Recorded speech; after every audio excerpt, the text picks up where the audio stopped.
Folks, we're back. This is Steve Sanson and special guest host Timothy Treffinger. This is the first in all the years I've been doing this show since 2005.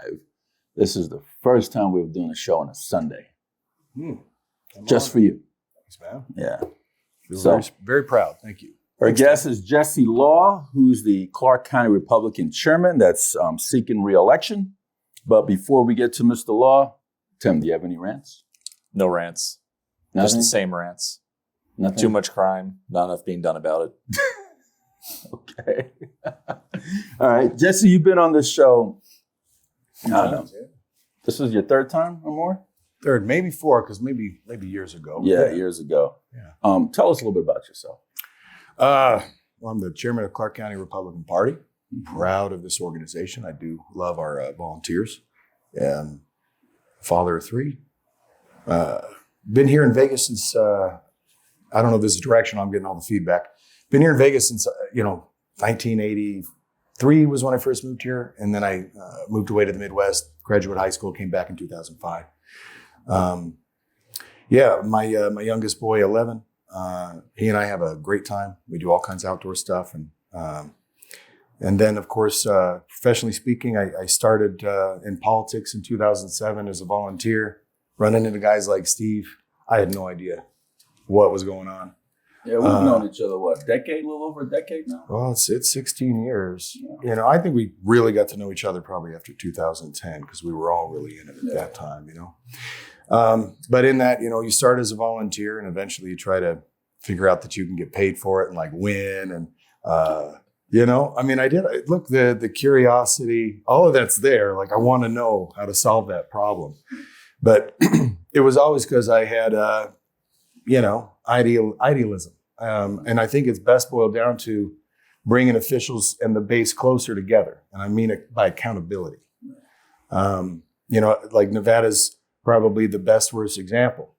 You'll have, I'll hear people, especially on Facebook, say uniparty or things like that. Well, that's really representative if say we have Republicans that raise taxes quite a bit, like understandable and all that happened, creates a lot of confusion. But that confusion, it's like our voters, these are the people with the families, these are the people with the jobs, and they just want to have a good life. And elected officials going against their brand, going against their platform, these people don't want to show up and vote anymore, right?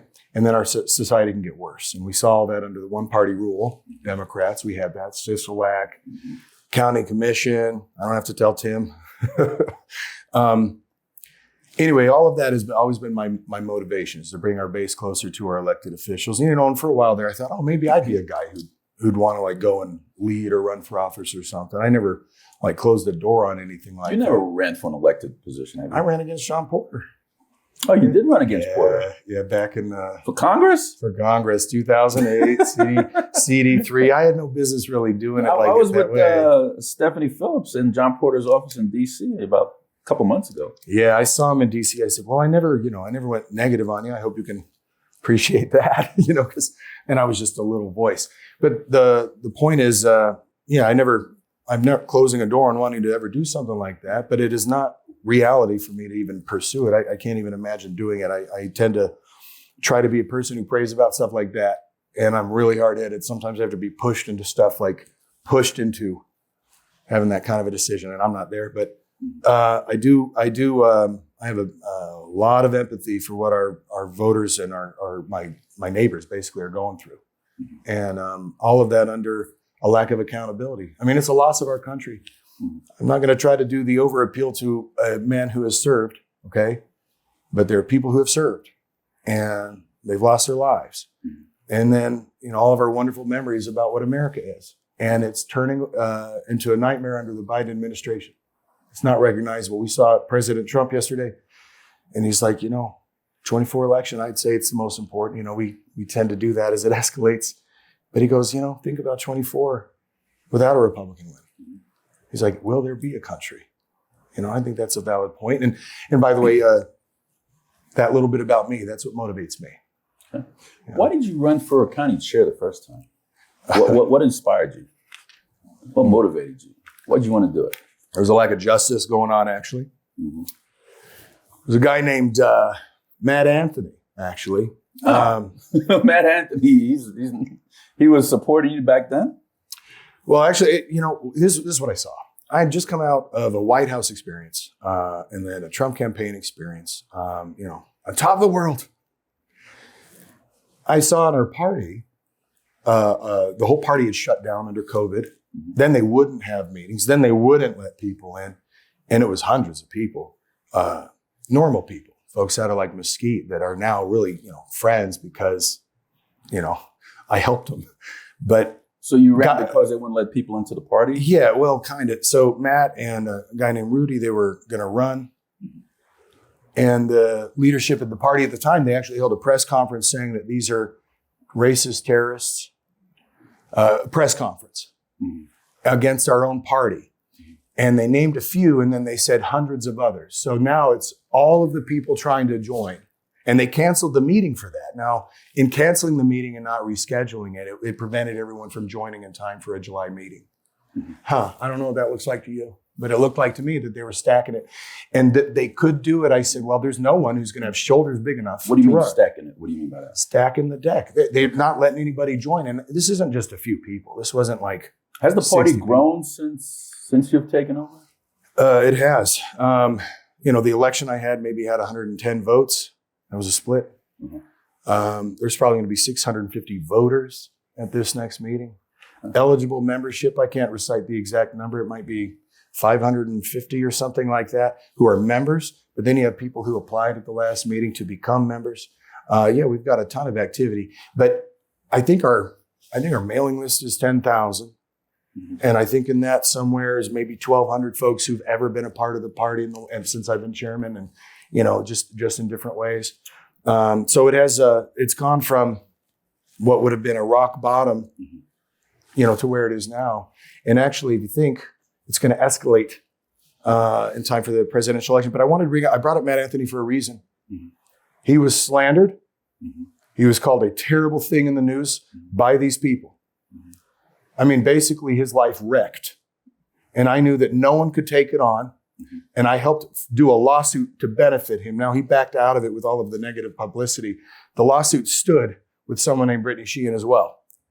Matter of fact, I even still owe some money on that lawsuit personally. I did that for them.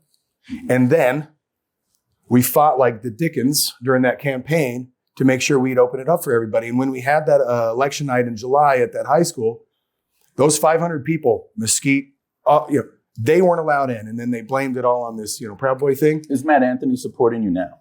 No, but I got to tell you, the reason why I bring all that up, I do understand this guy's running around saying that he got me elected. Listen, man, I went to bat for that guy and I meant it.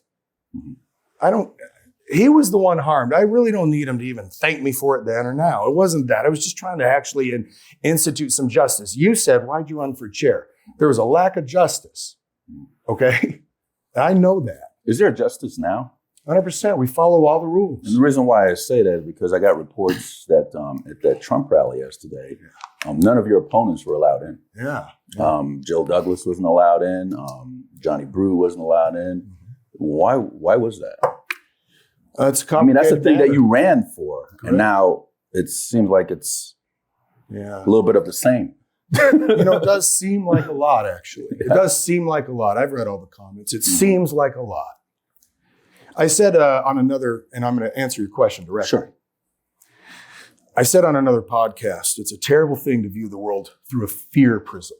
And I've been there, where everything that's going on, you have the worst version of it because you're out of control yourself.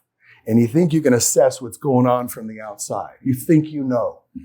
But from the fear mindset, everything is nasty. And that's what's been going on in this campaign.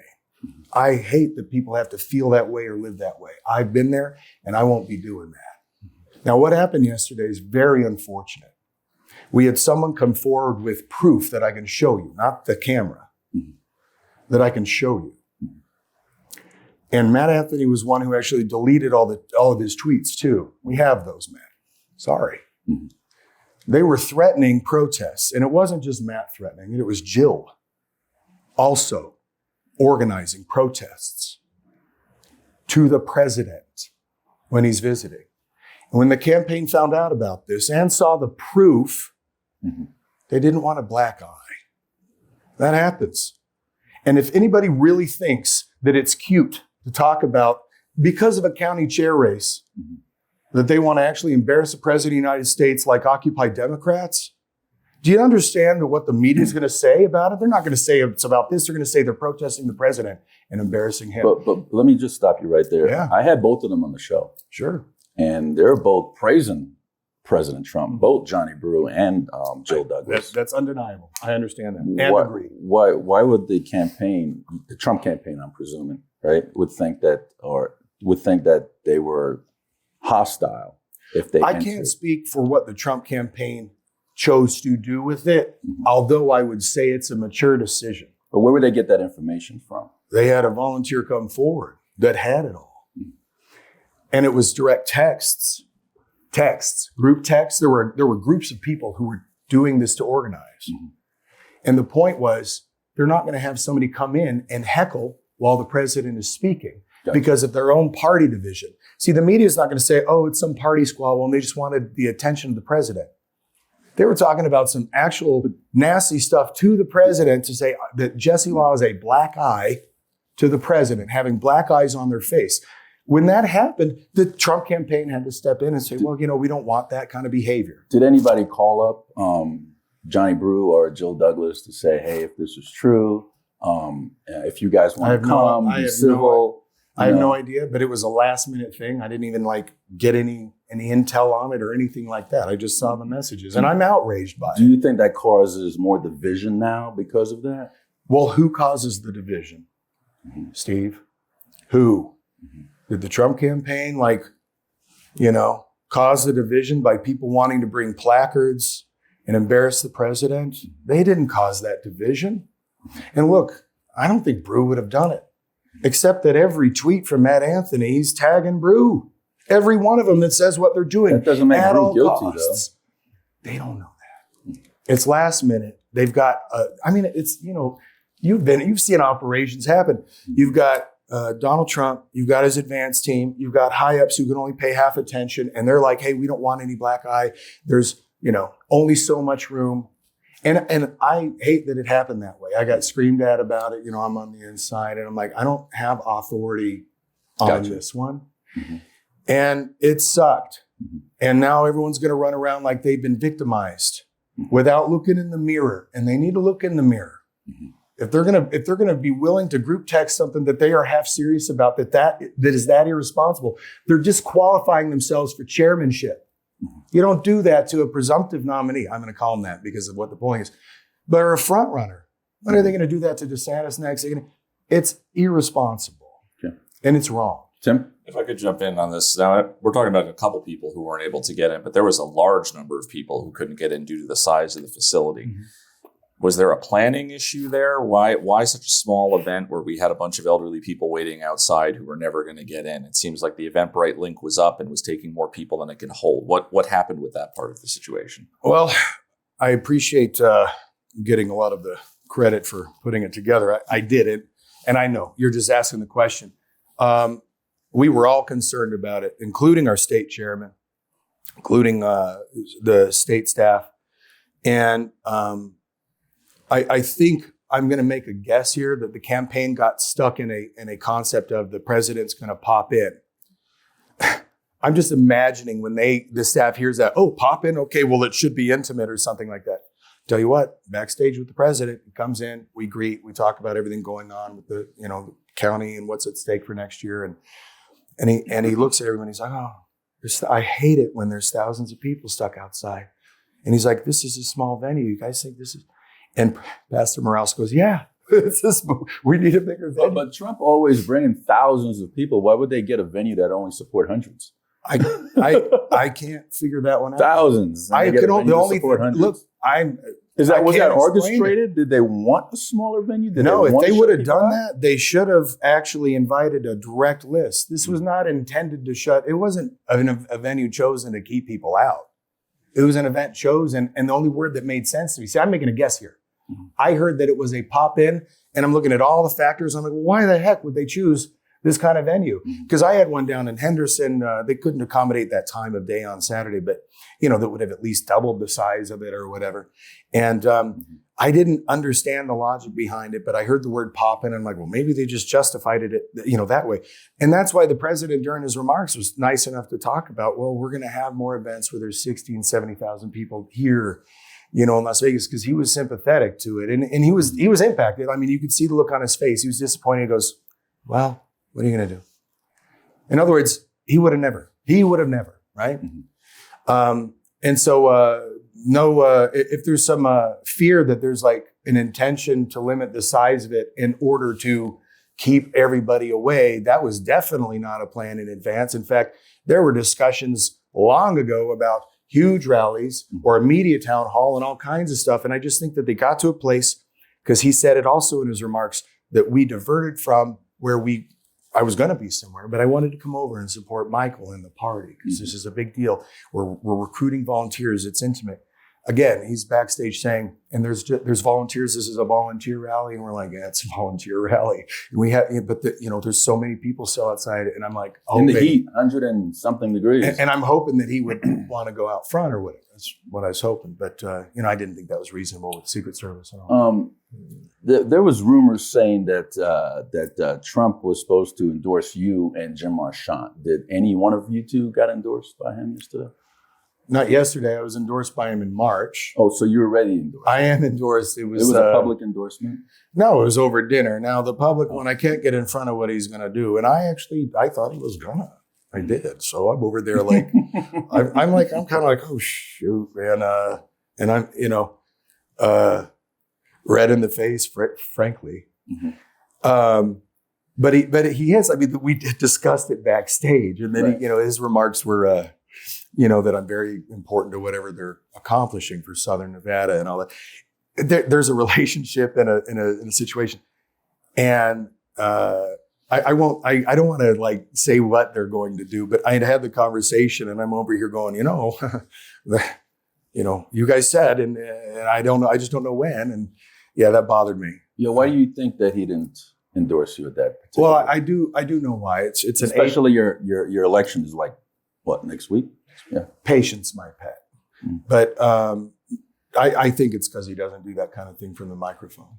That's what I think it is. Now, I don't have any knowledge about a Jim Marchant endorsement. I actually would be surprised. That would be a terrible endorsement. I'm not going to qualify. I know you can't say that. That would be a terrible endorsement, Donald Trump, if you endorse Jim Marchant. I'm not going to qualify. Put it out there. I'm not qualifying his choices. Or remember Adam Laxalt. I just know that landscape is what it is, being super early, Yeah. He's not going to receive advice that now is the time anyway. So I would have been shocked that right. would have been the choice then. Right. So, but yeah, first of all, I'm endorsed and everyone wants to see it made public. Okay, I get it. We'll see.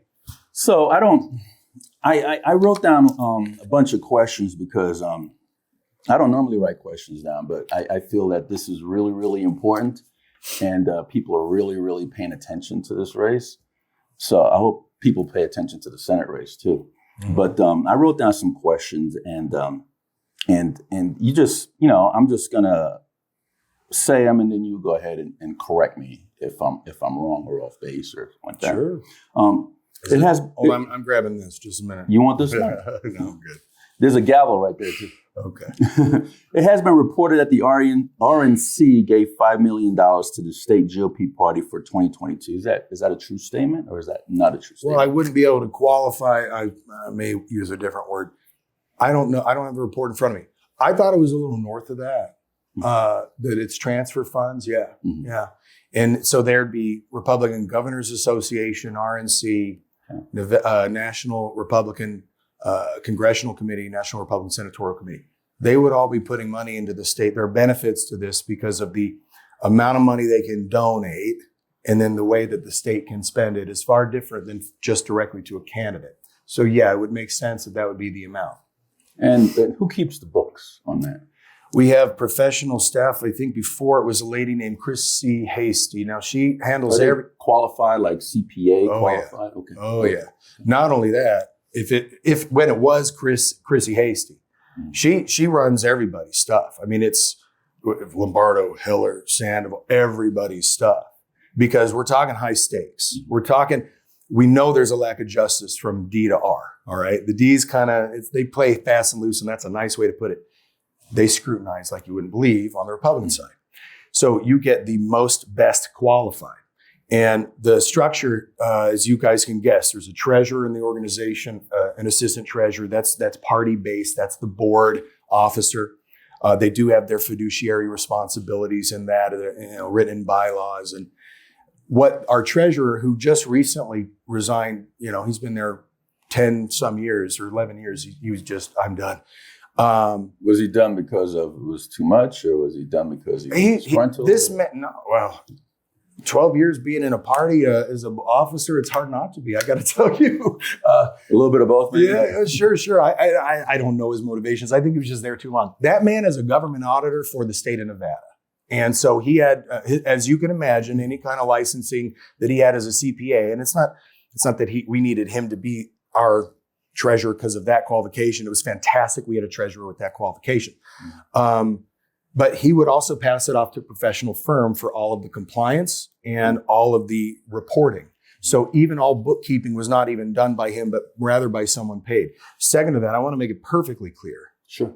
Michael J. McDonald has never signed a check for the Nevada Republican Party. He's done that because when he's been in public service prior, people have accused him of many things. And he knows better. Especially when he sat on the city council. He knows better than to even get in the middle of whatever. So he's like, you know what? I'll never sign a check. I don't need that heat. And it used to cause problems because you'd have to FedEx everything back and forth to the north and stuff because he wouldn't be signing anything. Mm-hmm. And he wouldn't. So there's that. The other one is I want to harp on Chrissy Hasty and her firm. The big boys who are the big consultants, right? Mm-hmm. And think of it this way, the RNC too. And by the way, the new firm they have is somebody that is at the top of the RNC that like Ronna McDaniel's people use and all that. So that's the new firm. And I think it saved us a bunch of money. And also it's that. But think of it this way, $5 million. It's a lot of money. And they're I could do a lot with $5 million. Do people just like run down the road like, here's money? No. If they're wired. Sorry, I had to use the prop. I'm not going to use them to cry yet. If I thought he was going to let it rain with the tissue. No, I was ready to keep going, but then I saw someone roll their eyes over that. But no, listen. It's $5 million. This is serious money. Right. No one's throwing it around. No one, because of that question. Because of that question. That question is a natural question in politics that is looked at by those who write the checks, those who accept the checks at the top, and those that transfer it. You better believe. In fact, every step. It's not even just that they have accountants looking at it. Mm-hmm. You have the regional political director also looking at it. You have the state director also looking at it. It is a whole farm of people. Then when was the last time an audit was done? We'd have to ask that Bertrand. I don't know. I highly doubt that somebody's come forward and just audited. Isn't it customary for when a chairman takes over to automatically do an audit so they could know where the money is or where the money is going? Shouldn't you have done one when you first taken over 2 years ago? I appreciate that question. It's an excellent question, and I have a terrible answer for you. What's the answer? I was sued. Not to call myself chairman. I won that lawsuit. Won it in a ruling. Okay. You talking about the Sherry Buck? No, it was Carrie Buck. Well, Sherry Buck was the ex-mayor of North Las Vegas. Yeah. Believe me, I know that. But yeah, don't we know that? But then I had to sue them because what I could never get and still never got. Mm-hmm. I never got any historical records. I never got our website. They can't even use the website because it says GOP and that's trademarked. I never got Facebook account, any of that. They kept all financial records. All of them. I had to sue to try to get them. And the only agreement I could get was that they would just go away and we could keep our brand after spending $70,000. That's what happened. So let me just add, because I brought up Sherry Buck, and she was the former mayor. And that's how you and I really got into tune with each other when we supported John Lee for mayor of North Las Vegas over Sherry Buck. So I just wanted a little history there, because I saw the history photos. It was me, you, and Jennifer Barrier and John Lee. And was there somebody else in that photo? I thought it was just four of us. Yeah. Well, no, there was some guy. I think my daughter was with me, my younger one. We'll have to pull that up. Yeah. But Tim, you could jump in anytime. Sure. You mentioned lawsuits. Lawsuits are distracting. And I'm sure you know where I'm going to go with this, with the elephant in the room, with the current lawsuit that's going on with the company you sit on the board. Is that Vinco? Vinco Ventures. When did you join that board? Well, I want to preface any statement I make, just so you know, it would be negligent for me to ever say anything that isn't already publicly disclosed and also criminal. I mean, the SEC does, talk about these things. Fortunately, I can answer questions because there are a lot of public disclosures. But I want to also make sure that it is completely irresponsible to discuss anything that would adjust the value of Vinco that could. And so I want to make that clear as I'm answering this stuff. And then the other thing I want to make clear, not that you'd be all that surprised, but when we are in litigation, to discuss litigation points is something I won't be able to do. It doesn't mean that, I don't have a heart for it. In fact, I've received so much communication from shareholders and everything, so much, and I read it, and I really care about it. And it's funny, in the advice I've received, even to call any of them, and they've asked. The problem is, it's like, well, all we talked about today was the weather, but insider trading, this and that, accusations, and anyway, I'm just telling you, it's a very serious thing. I take it so seriously, and yet it looks rather callous on my part. And I just, that's also the elephant in the room for me. I also have to live the experience, All right, sorry, please go ahead. No, and I'll try to avoid any landmines. Obviously, being an attorney. Oh, we can work it through. I'm not trying to trip you up on that. Wait, he's an attorney? Is this a deposition? He's a very good attorney too. Timothy Treffinger is a very good attorney. Yeah. Oh, well, thank you. I'm just looking for some background. When did you end up on the board? I believe the date was September 26th of last fall. And what capacity do you serve in? Is there an officer position you hold, or are you just a general board member? Independent director. Independent director. Yeah. Okay. Yeah.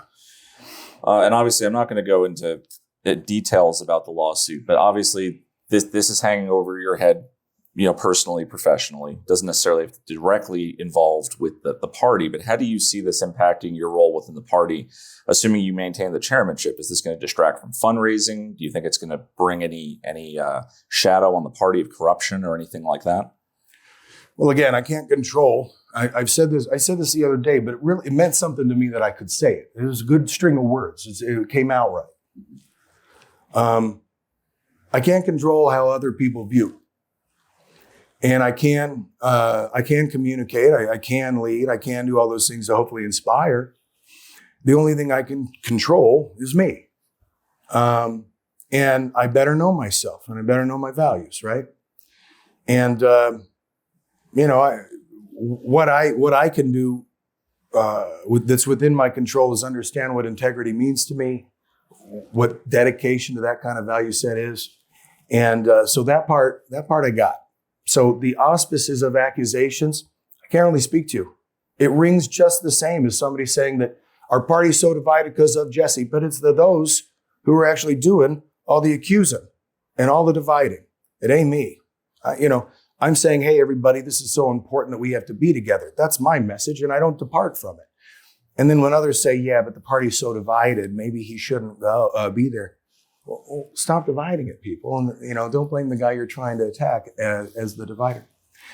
But I don't think it's hanging over my head as much as you think. I mean, people have a 9 to 5, so to speak, my experience is that people get sued a lot in big corporations. The fact is, this is a pretty high profile, in many ways, situation, not here locally, but in a stock kind of meme stock situation. It's high profile. And that's unusual. And I think that that's a new experience for anybody looking at it. And, we see something in the paper about it and it makes us ask big questions. Well, hey, everybody, welcome to the party. What we're really doing here is we're just experiencing something new for the first time. Yeah, I didn't really know that when you're, a board member, that when they sue the board, they sometimes name you. And that's pretty common. And that happens. And it doesn't mean it doesn't hurt, right? Or impact you in some way. Like, yeah, it impacts you in some way. But I mean, it's also standard. Like the way I actually remove myself from it is to say, well, okay, am I staying true to what my fiduciary responsibilities are, my commitments are to the shareholders in the company, and do the best I can, The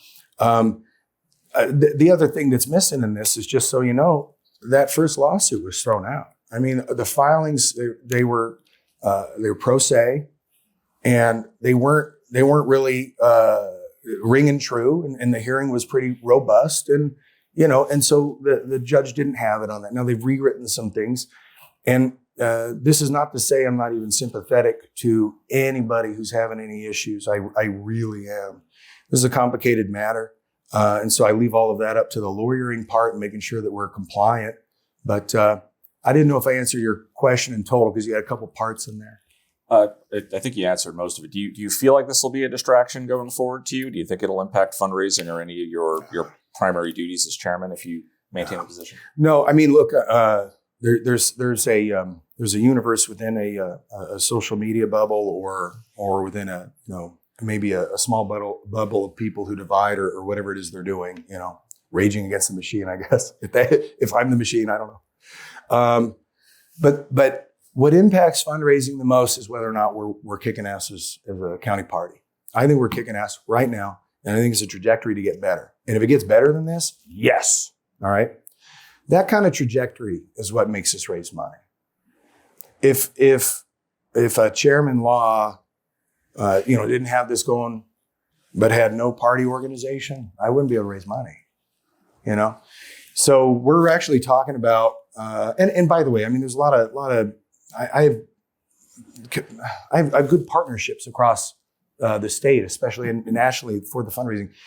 I'm not worried about that. When I set a goal of $360,000 for next year, and it ain't a bad one, buddy. I mean, that's gross revenue, and I know we can work on some of the contracting to reap as much as we can out of that. It's reasonable because we're going to have that high volume of people. We'll have our sustaining donors. There's already trajectory there, even if we stay at the current level of our current level. If we can stay consistent, 360,000 is reasonable. We get into cool stuff with big donors if we come up with cool initiatives. If we have something great for ballot harvester, great for voter registration, that's the fundraising. That's when you go to these really great landowners here in town that I met with over dinner, very concerned about property tax and things like that. They're like, the legislators don't get it because they don't own businesses and they don't own property like us. It's a bad deal.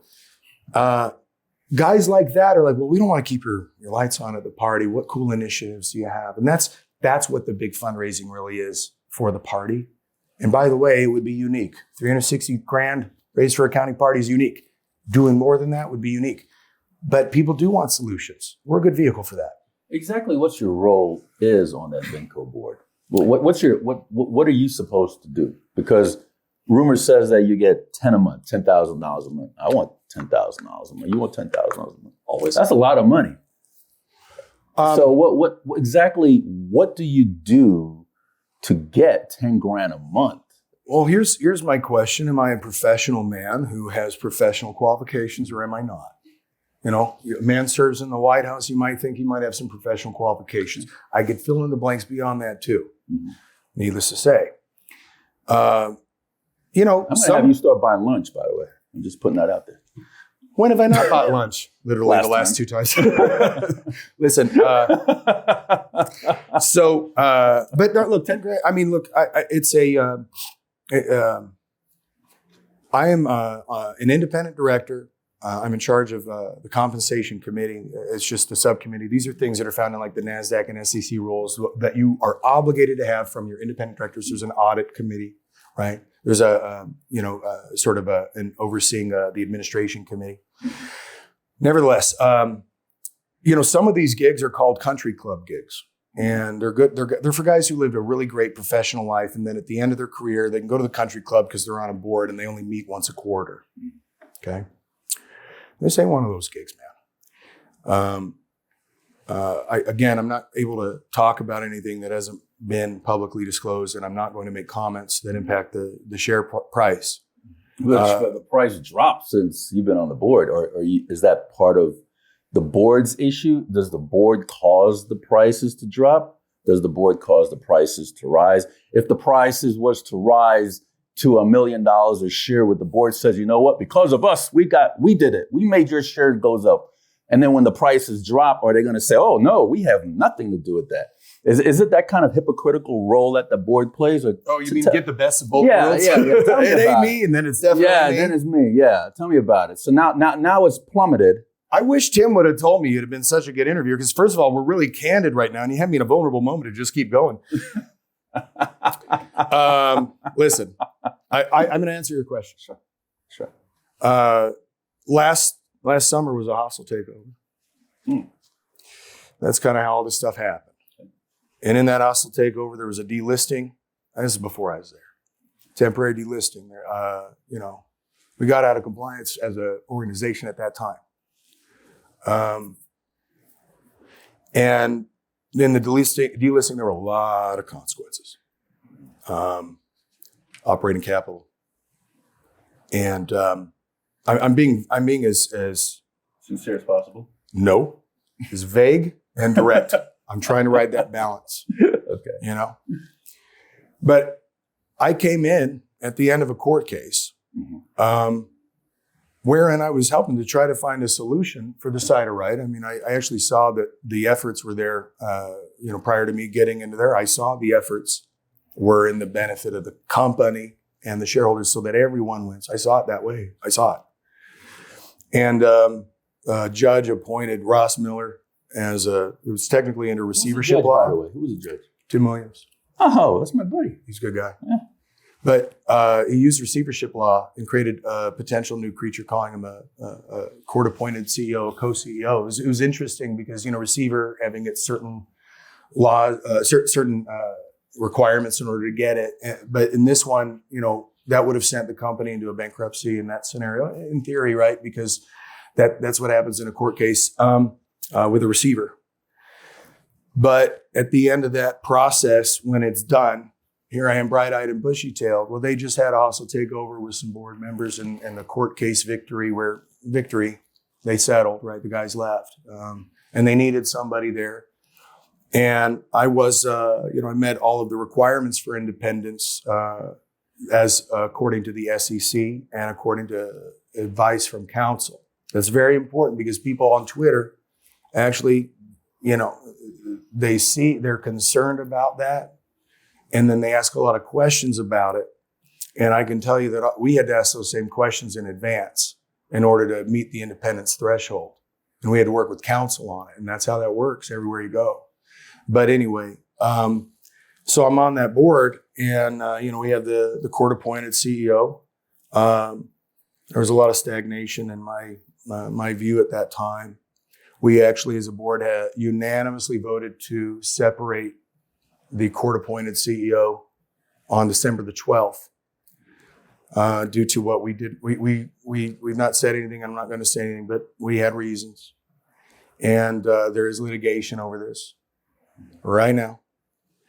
And anyway, we had to release all that in the 8K that Friday. I guess that would have been the 15th or something like this. You look up SEC Vinco 8K, boom, there's all the filing records. You can that's how people can know what I make. It's publicly disclosed. So, sure, Jessica put that in the article. All I did was save her a step. I could have said Jessica Hill. Yeah. Okay. Do you think your relationship with Clark County Commissioner Ross Miller, Democrat, would affect your position as being the Republican county chairman? Do you think that has any effect on how people would view you?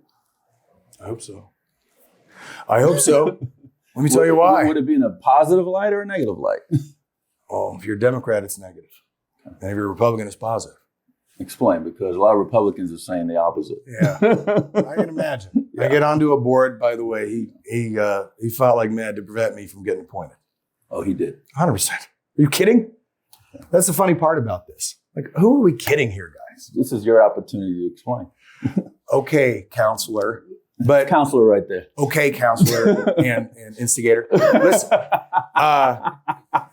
look, I'm not. What they call me in the RJ? Agitator. I'm agitator.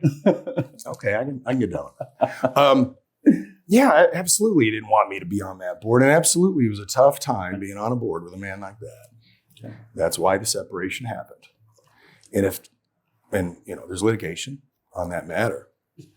But if people don't think I'm his new best friend permanently, as Republican versus Democrat can be, well, look, I'm glad I keep it professional and so does he. But it's I'm pretty sure that saying that we have our differences is an understatement.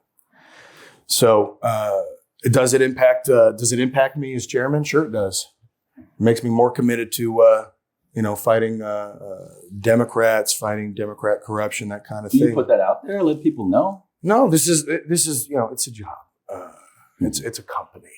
Right. I'm not gonna politicize this Got stuff. Other people happen to be. Mm-hmm. I'm not. I don't want to do that. I think it's irresponsible. Mm-hmm. I think it's a distraction. Mm-hmm.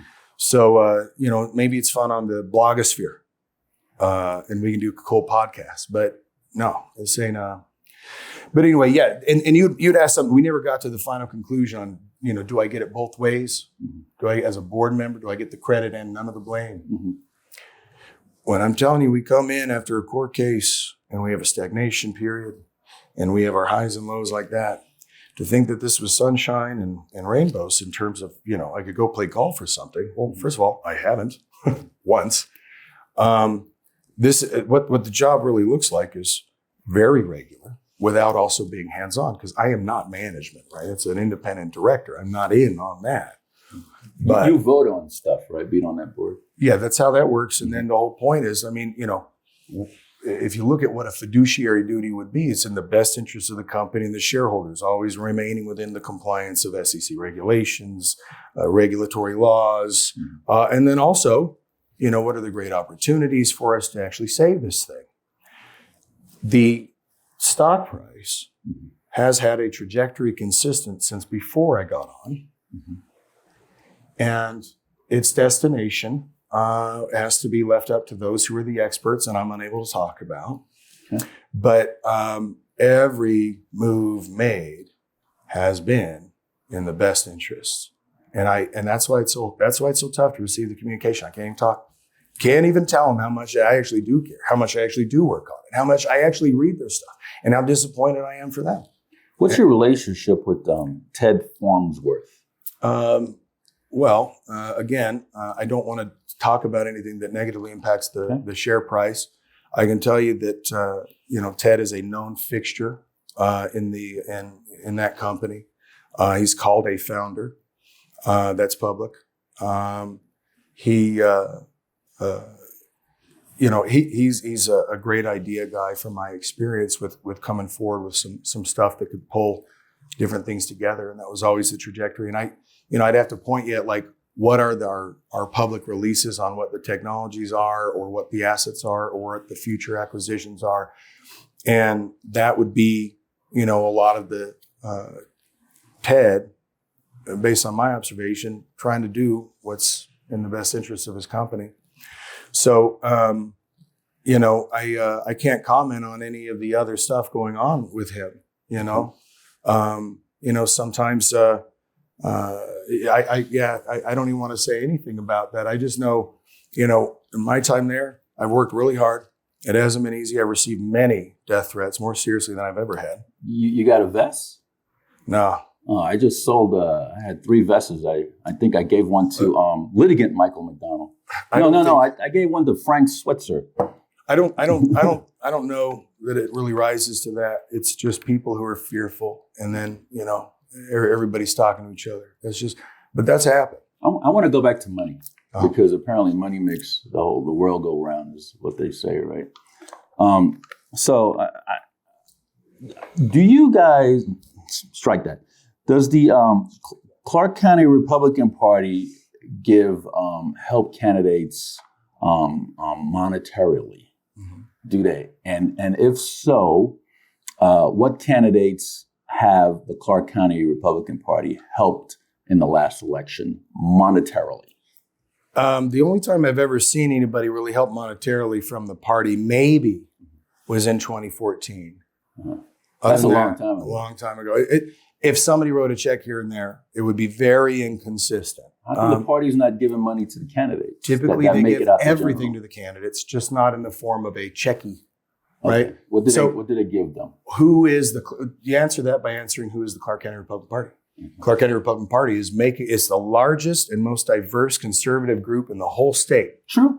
I've been to the rurals. We have so many dedicated activists. These folks are the ones who are putting their blood, sweat, and tears. So we exist to support our membership, to support the candidates. Now, if you go up a level to the Nevada Republican Party, they then throw money into ground support or money into mailers for the candidates and all that. And by the way, we participated on a mailer last cycle that did benefit everybody like that. But we didn't write much of a check. We had a fundraiser, and look, the lady that put the fundraiser together, it was such a great event, but it was the first time, and it wasn't a good time for raising funds that way. And she says, well, we're going to give everybody the lion's share of what was there and split it up equally. And there was no money, but we'll write them the checks anyway. That happened. But, keep in mind, it's like all money, all time resource goes to elect candidates. The only exception has been that we've been in litigation, and then that money has gone to that, which is a shame. Otherwise, all money goes to help candidates.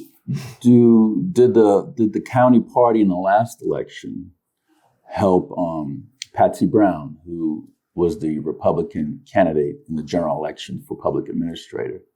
Did the party in the last election help candidates like Timothy Treffinger, who ran for Clark County District Attorney? Which I might add that Treffinger was on a shoestring budget.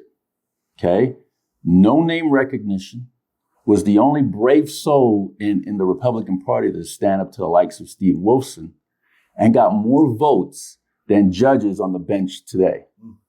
And did the party help people like that? Because I think if the party would have, I'm going to answer my own question. If the party would have, I think people like Patsy Brown would have been public administrator. People like Timothy Treffinger would have been district attorney. But I haven't seen anywhere that the party helped any of those individuals. Help me with that. White. It's not black and white. It's not all or nothing. We did help. It How wasn't so? enough. It wasn't enough. How did they help? We had our literature that was handed out. We did do things like emailing to our base and things like that. We did have our volunteers going out and handing out those slate cards. And Tim was a part of that. Patsy was a part of that. So, when we're telling people who to vote for, these are our Republican choices. It was not enough. I hear what you're really saying. Hey, man, we had an opportunity. We didn't get that opportunity. I need you to do better. Right on by. Yeah. But I mean, we could be here. Especially the DA's office. You think that the county Republican Party would want that party to be a Republican stronghold. Yeah, we do. But they just let it by. Does the party have like friendships with Democrats that are already sitting in political seats and they just don't want to rock that boat because maybe they got a favor? Maybe the DA gave a favor here and there. The current DA, Democrat DA Wilson, gave a favor here and there, and the party didn't want to rock that boat because it already have that favoritism structure already in place and didn't want to remove people like Wilson. That's why they didn't go out really strong to help candidates like Timothy Treffinger. Well, I know the county party doesn't resemble that at all. First of all, I don't even know, Wolfson. Okay. But I can tell you, we also aren't close to any other Democrat, including Russ Miller. So just want to point that out there. Tim, I wish we could have done it better for you. If we could do a whole series about what specifically we weren't enough in, right? Mm-hmm. Let's just start naming it, right? Let's start now. It's Commission F, Assembly 12, Assembly 35, Assembly 9. I mean, these are heartbreakers. We were right there, But I want to point out, if we're going to look at the world honestly, every time we look at those situations and name those, we also have to make sure we look at what we did right. And if we don't do that, then, you got a campaign that's an anti. And that ain't inspiring. There's one thing I wish those who are trying to oppose me would understand. You don't have to be an anti. That's not inspiring anybody. Slaying a dragon has a certain phenomenon, but it doesn't inspire him to stay. What inspires him to stay is going forward, focusing on the goal, focusing on the mission. So when I hear you, and I wish it was different with you, I want to make sure that we also point out the places that we did well in spite of many circumstances against us. Let's not pretend that when they kicked all those people out and they created the black eye for the party, that didn't have a significant impact of this. And that the way we had to pay for it was I kept it out of the party. I did by handling the litigation separately. I'm just organize. Sorry to cut you. I'm going to bring this up because of what you just said. In the military, you're only as strong as your weakest link. Mm. So despite all the good you do, whatever your weakness is, that's what you're going to be remembered by. Mm. So if your weakness is not helping candidates out, that's what you're going to be remembered by on a majority scale. Well, let me stop you right there. Okay. 323 of our members were certified and trained to be precinct captains going door to door. They contacted 275,000 voters. Okay. Just on the doors. I don't have the phone. Right. It might be 185 on phone. And that was a piece of what the other program was that was run by the Nevada GOP and the RNC staffers, and they're running out of our office. We had 800 people coming out of our office in Henderson for volunteering and stuff. But we did help, and we didn't win those. And what I'm saying to you, we did some things right, very right. We had more Republicans turn out this last election than Democrats by a ratio more than in the last 16 years, even more than in 2014. And we lost on the independent vote. It's not okay that we lost. Mm-hmm. I'm saying that that's something you build on. There was a reason why we were able to get that. Let's build on that. And let's admit where we did help people. I've been in this party for a long time. Uh-huh. I served 4 years on the e-board for the Clark County Republican Party. I've been influential in several county party races.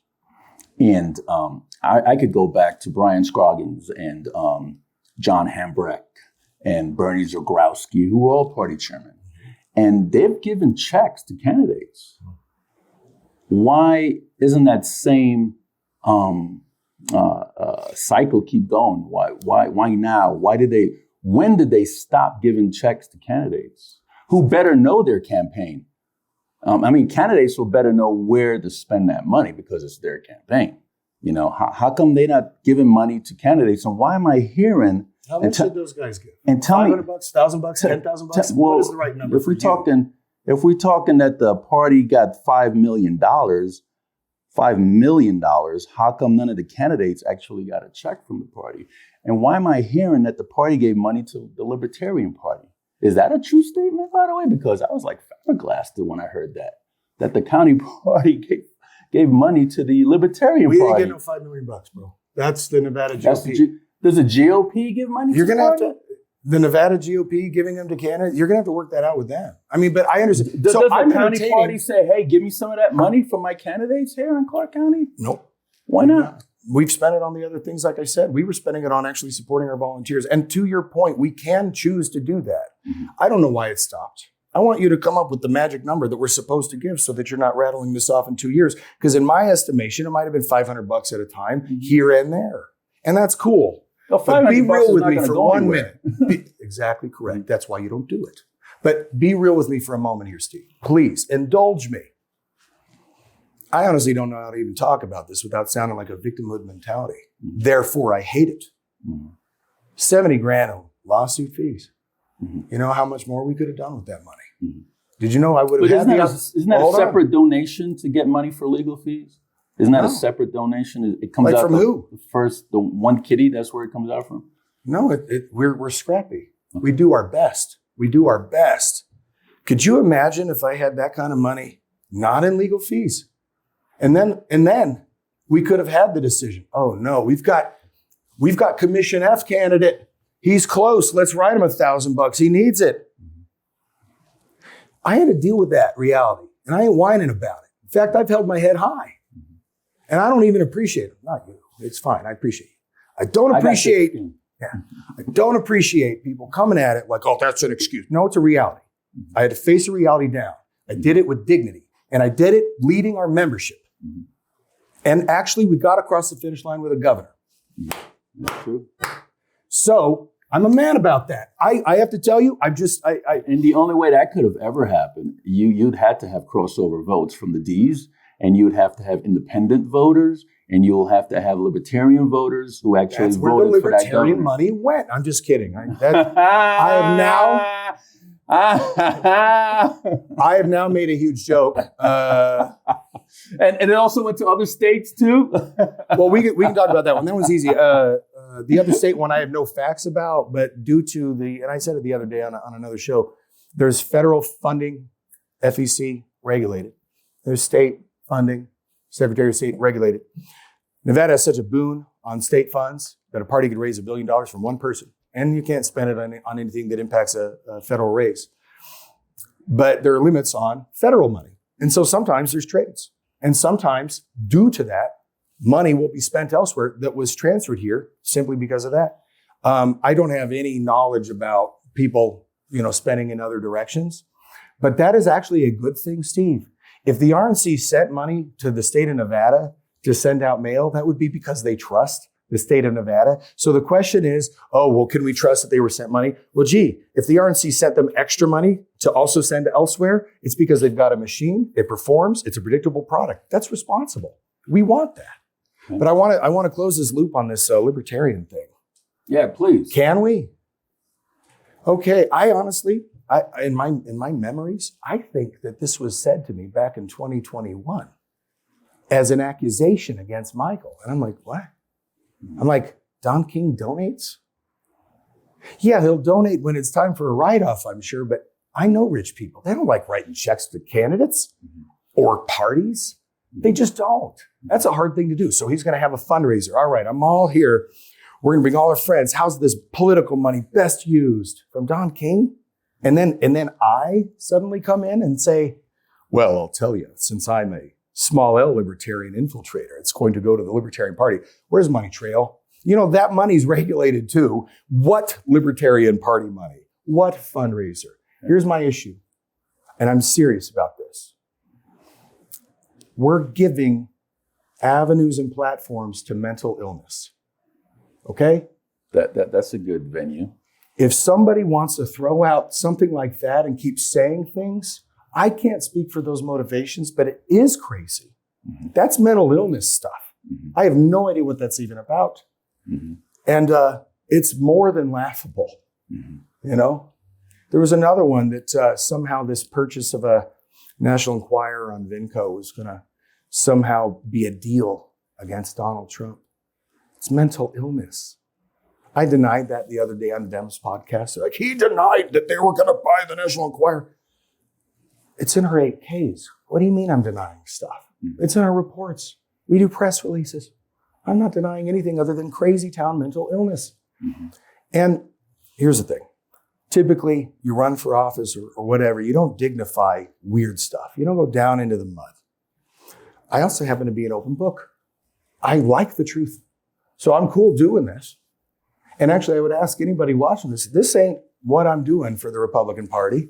I'm just doing it for you guys and people who have weird questions due to the weird accusations. And I want, my main tone of my whole campaign remains, hey man, let's be, instead of nose to nose at each other, shoulder to shoulder with each other, we're going to go ahead and focus on the goal only. Our differences are completely irrelevant to the goal. And that's the uniting message. And actually, that would be why I'm having as much success toward this reelection. And it is a success. Were the 3 e-board members that recently resigned? No. None of them resigned. No, I think that the references, and these were ones from the Vem Miller show the other day. I'm going to keep saying that on anyone that's on repeat because I think people are feeding you double. Probably. We had Mike Steigman, who was our vice chair. He always wanted it to be temporary. We were in a bad situation. Do you understand when you're kicked out, but then you resurrect, and then you need to get your officers, and a guy that's a good man, like Mike Steigman, he's not ticking off anybody. He's like, well, Jess, I am retired. I don't really want to spend all my time doing all the operations. It was a temporary thing. And he's a great guy, great supporter of the party. He's a friend to everybody. Good man. He just didn't want to be vice chair anymore. That's not wrong. Another lady moved to Utah. And then, let's see. There was one other one that was Christine DeCourt ran for office. She didn't want to be treasurer for the county party and run for office. So it's just normal stuff. Yeah. In my experience, Steve, this is what's going on. People are auditing and doing like a public trial on my life or something as though that they understand it and know, and then they add accusation to it. Anything that they can do is they're throwing their teeth on it and saying, he's evil, they resigned. No, you know what? How about this? Like what Steve just did. This is responsible. Just ask. Yeah. Just ask. We're all people just trying to figure it out. I happen to be a volunteer who doesn't make money at being the chairman of the Republican Party and never have. Do you give stock advice? No. Because there was a rumor saying you gave stock advice to Natalie Thomas, who got shares. So yeah, I understand. I had no idea until somebody publicly said, "Well, they own it," and I didn't even know. Okay. So I don't know. Look, it's cool stuff. Vinco was cool. So moving forward, Mr. Law, where do you plan to take this party? Because I'm gonna make a disclaimer here, okay? I'm going to make a disclaimer, and I'm going to say this because there's a race that I'm very, very involved in because I believe in this person. I truly, truly believe in this person. If and when that this person makes it through the general election for United States Senate, if the county and the state party turns their back on her, I am going to rain the hell on the whole Republican Party. I'm just saying it because I do not think that the party did enough for the candidates that made it out of the last primary election into the general. I disagree. Because that man would have been DA today if the party went full force to help him a seat that they have never got since David Rogers. I have to push back. And I'm just saying that. I'm putting that out there. Look, obviously, what you're saying is true. Yeah. Obviously, we didn't do enough also. No, you didn't. However, we did do. The party's not the enemy here. We can do better. And when we talk bad about the party or we want to come at Jesse because he's got to be the leader of it, and by the way, that is the cost of doing business, ain't it? Hey, I'm the leader of veterans in politics, and anytime anything happens, good, bad, or indifferent, and I don't sit in endorsement panels, so I don't vote for endorsements, but yet every single year I get the sling ding. Every single year. My kneecaps if I don't vote right on that one. I'm just kidding. I just want to point out there was a ton of effort made by our volunteers, and every time we talk like this, and in all or nothing, you guys did nothing. Those volunteers feel worse. We did have a win. We did do things well. And damn it, we didn't do some things well. All right? Okay. So you're asking where we're going. Well, I'm not endorsing anybody in the U.S. Senate race. I get it. I haven't, in spite of somebody, I could guess who, put it on Wikipedia that I did. This guy, he's like, all right, well, listen, I it's really important I talk to you. We need to go outside. Remember? That was fun. I remember. We need to go out. Look at him. He started pacing outside. I'm like, familiar with your work. That's all. Familiar with your He starts pacing outside. I'm like, can I go back in? I thought we worked this out. Started pacing outside, thinking about what's he going to do next. Look, be hands-on with me. If you feel like there's something going on past that primary election and you're not seeing it right, be hands-on with me, man. And if that means you got to grapple with me too, whatever it is, get my attention, okay? 22 had a lot of stuff. And I got to tell you, we started from the bottom. We were shattered. There was no institutional memory in that party. There was zero institutional memory. It was destroyed. No office, no belongings, no paperwork, nothing. We had online bylaws and that's it. We had members. We had ideas. We started at 0 in 22.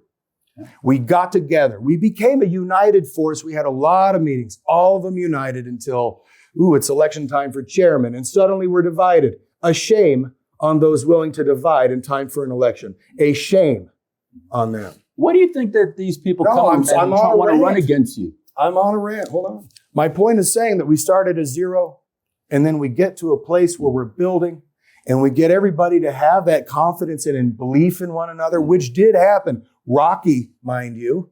It did happen, and then get to the place where I'm finally out of litigation. I push our volunteers, too many emails a week, all the events we did, all the walking, all the calling, pushing our volunteers out to all the campaigns that did exist. We pushed them there because those infrastructures existed. The county party didn't have that infrastructure for various reasons, and I'm not happy about it, but it was. We started from zero, guys, and I'm so proud of that. Do you know where we're at today? Tell me. I'm proud that we have 60 people meeting weekly in my office, 4 or 5 days a week, 2 committees at a time sometime. That's work product. It's a hell of an office. It gets filled up. It's bringing everybody out for our strategic initiatives, focusing on like voter registration. It's candidate development where all these candidates are coming forward and be like, yeah, help us build this bench. Tell me how to run a campaign or what my values should be. It's precinct committees so that there's an infrastructure when all those people come next year for the presidential campaign, that our county party has enough personality, enough relationships, brings everybody together. That's what's happening right now. Our trajectory is awesome. 0 to right here, we're doing awesome. And I'm proud of that. And by the way, I wouldn't be able to say this stuff if it was a party of me. I'd have to take every criticism because there'd be no product, there'd be rhetoric. And it would be rhetoric if I didn't have those people. I value them highly. So I will protect them, just like we got to protect the volunteers from 22. We got to protect them. If they hear all of this discouragement that it wasn't enough, they're less likely to show up, guys. Yeah, I know, let's learn from it, but let's inspire each other. Let's inspire each other to do what we know we can. I promise we have more passion in this organization. You see it all on this blogosphere stuff. We have passion. If we just were shoulder to shoulder, there's no obstacle. How you plan on do that? Because when you first came in as chairman, there was division. Mm-hmm. Okay, I mean that's probably what made you want to run, because there were division, and because they were trying to kick you out of the party. Remember? Let's be clear. There was a pattern. Right, counselor. Yeah, they had kicked these other people out of the organization, including Matt Anthony and Brittany Sheehan, or not let them in. Mm-hmm. And then they sought to kick out the next person trying to run against them. That was you. And I knew they would. And I knew no one else could run. I knew no one else would be able to survive that. Isn't it like Groundhog Day? Because now they didn't let Brew and Douglas in to the Trump rally. I mean, it's like all over again, right? I mean, that's the same thing that you were fighting against, right? I hear you loud and clear. And how disappointed am I that we even have to have the conversation? I'm not going to blame decision-making to try to shun folks from protesting the president in the eyes of the press. Because that's what it would have been. Well, you know, I don't want to put words in your mouth. Dude, I found out last minute what was going on. Like it didn't, it's not like we knew no one was getting in advance, like we pick a venue to keep them out. So it didn't even happen like that. How are you going to bring, how are you going to unite this divided party? And while the party is being all divided, the Democrats are just going to walk right over you guys. They're laughing right now. Aren't they? Big time. Why do you look at them stupid Republicans? They can't even get along with each other in the sandbox. How the hell are they going to take over? I do need this. You are hammering this reputation of our party. I am. Stevie, stop. I am. That's how I do it. I tell you to stop. Okay. And I tell the others to stop. Okay. That's what's got to be done. Look, I actually like being kind to people. Okay. But don't mistake that my kindness isn't on purpose. Okay. I welcome all those who are being negative, divisive, spreading vicious stuff. Out of some Jesse derangement syndrome, by the way. 100%. This is nutty. It's not even true stuff, guys. Like, look, how are you going to unite? How are you going to be this uniter? I'm telling you, I got to push back on any of those guys from doing that. But say, and the only way I know how to do this, because I'm not holy, I'm not righteous, I'm desperate to get it right and have a good day or week, or not alienate somebody I love. That's me. I want to be a good person. Okay. The only thing I know is in the good book, it says something about a prodigal son. And the only I'm grasping. What's the solution when people are vicious? Well, look, my door's open for all of our people. We have more in common than we have against each other. Lay down our differences. I'll do that first. Absolutely. I'm doing it. The door's open. I say welcome. Welcome, welcome, welcome. All of you. The difference is it's just like in the prodigal son. Drop that division. You have to. Start talking positively about the people that are just sitting next to you and that are your neighbors. I'm going to set the tone, and I'm going to shun any of that stuff by saying, we don't do that here. I mean, and I have to tell this regularly. This is so important. And I'm realizing, well, shoot, if I don't tell everybody all the time, we'll forget. Tim starts acting a fool. Maybe I just go, hey, Tim, it's all good, man. We're all here together. I understand. Let's work this out, but we're all here together. Let's do that. I got to do it. It's got to be a leader.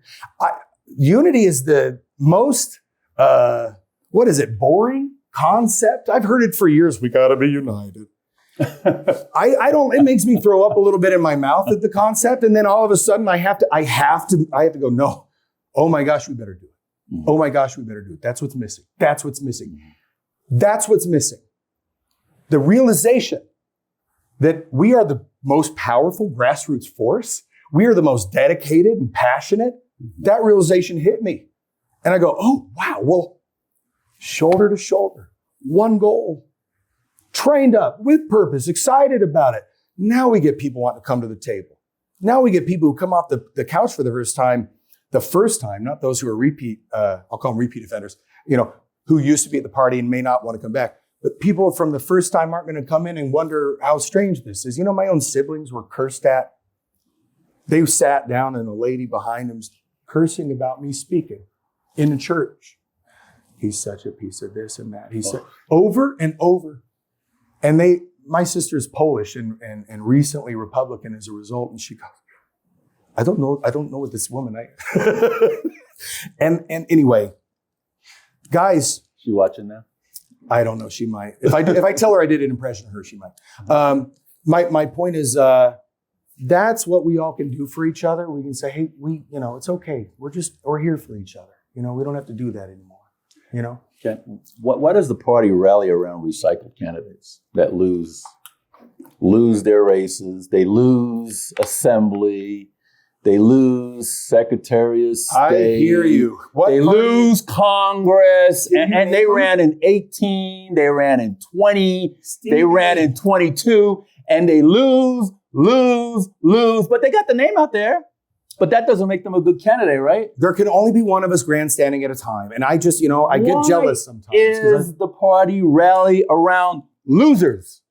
Because they have a name out there. Because they ran 3 times and they lose.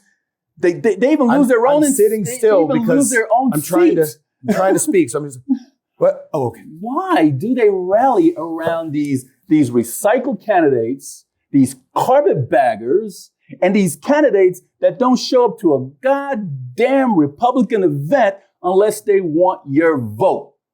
Why do they rally around these assholes? Why? I want to know. Because I'm confused. I feel like what we need is a session. Donald Trump says he does not support losers. Jim Marchant is a loser. Oh, I'm not aware Donald Trump's endorsing him or not, so just let it go. I just want to put that out there in case Donald Trump is listening. I feel like we need a Political Aholics Anonymous meeting where we can actually need an intervention here. I'd say, my name's Steve. And I'm a political aholic, and I'm really angry that they keep recycling candidates, and I don't know how to have a good day. All right, I'm gonna stop messing with you. All right, so you're right, but I mean, I don't know what you mean by rally around. To the degree that we rallied around Adam last cycle, I didn't. I was very supportive, and I was supportive of Sam too. When they saw me go to an Adam event twice, the Sam guys I think were pissed. I do it for everybody though, And so I feel like bad about, I think there might be tension with Sam, for instance, because I think he thought that or something. So I understood that Trump rallied around Adam after he had previously lost against the advice of our state chairman, by the way, who reminds him of that. And I know Donald Trump, I've seen him actually go, yeah, but but that's just what happened, right? Like, 'cause he's sick of hearing about it from Michael. When it comes to guys like Jim Marchant and all that, I'm not gonna agree with what you're saying or characterizing him as. He's a good man. Sure, you're supposed to be neutral. He's also a good man. I don't need to be neutral. He's a good man. But I'm not saying he's not a good man. I'm just saying he can't win. I don't know what you mean by rally around, because I'll tell you this: we're not going to rally around, as far as I know, in a primary. I'm not. I mean, well, I wouldn't even get on stage with the man.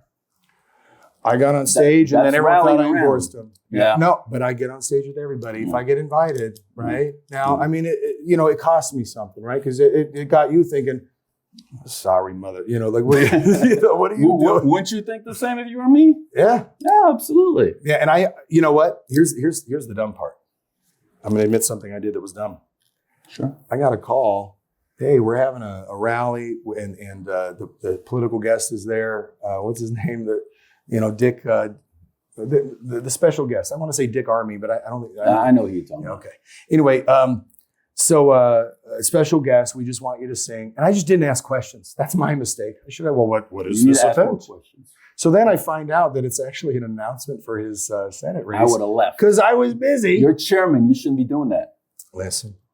I talked positively. I know he's a committed conservative man, and I said not so saying from the that. stage. Not saying he's not. And that's what I said. Saying he can't win. And I will say that about all the candidates to the degree I'm at their events. And I know that there's that cost me something. I then have to do like an apology tour and say, Steve, I'm sorry I put you into Political Alcoholics Anonymous and got you raging. I didn't mean to drive you to that place. Is there a political? Yes, it's a podcast with Dyer. I mean, I'm over here making the reverend.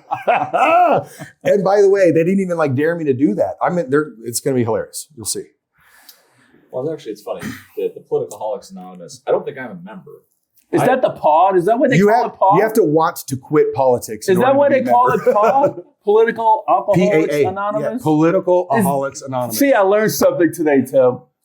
Well, let me talk. The characteristic is that if you want to quit politics and can't, you are in that group. Oh, no, everything I did, I've done to myself, and I recognize that. But, it's funny. I listen to you two talk, and it's weird because I haven't been around politics as long as either of you. Mm-hmm. I came in, and I was some dumb attorney who was a nobody and said... Tim, you're a very intelligent guy. Don't ever say you're a dumb attorney. It's facetious. Okay. But I just stood up and said, I think there should be equality. There needs to be a Republican in the DA's race. It's ridiculous the way this has gone down. So I stepped up. Yeah, that was obvious. I'll tell you this. You mentioned the unity of the party. And I think that's very important because when I started coming to Clark County Republican Party meetings, there's a lot of tension in that room. And I can tell you that after I announced my candidacy for DA, almost every meeting I was approached by somebody with asking some legal question. Is the party doing this right? Is the party doing that right? So I think the division started even before the chairman's race. But unity is an important thing here, I think, because that's what struck me was there are so many passionate people in this room that if we could just get on the same page, we would kick the Democrats' tail, but we can't seem to do that. So I'm not sure that just having an open door policy is enough. Is there anything else you can do for that unification? Because I think that is the key that's missing here. And this is coming from somebody who walked in and went, man, this feels like a boxing arena. Well, I want to make sure you know that it's more than just an open door policy, but you point that's very good feedback. I want to elaborate that, there's a mantle that leadership gives where it sets a tone. It teaches behavior. So every action, word, and deed and decision is about unity every day, every day, every day.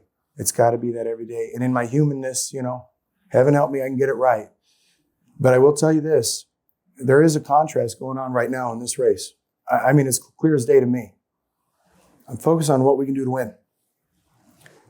And others are focused on defeating or playing gotcha or whatever with one of their opponents. And it's very divisive. There are sweet little old ladies that must have been told some terrible things, and they're not wanting to even come around anymore because they're told all this stuff and it's not true stuff. And that is the cost of it. It's not a victory. Let's pretend that I didn't win. I'm winning, by the way. I am. Sorry, guys. If you don't like it. He sounds like Joe Lombardo. When Joe Lombardo went on stage. No, I am. Why are we even here? I got this in the bag. It's not about being in the bag. He did win. No, I have faith in our membership. And this was my point. I have faith in our membership that they're seeing the contrast. You can't say that I'm going to unite because the party's so divided, first of all, while dividing. Because what they're really saying is, well, we'll get to that after the election if I win. And then of course, there's no need for me to be divisive anymore. To me, it's a disqualifier for chairman. If that is what you want to do, to only talk about problems. And that's why I call it a derangement syndrome. You know how many things could be cleared up just with questions like what Steve was asking? Some of those are hard questions.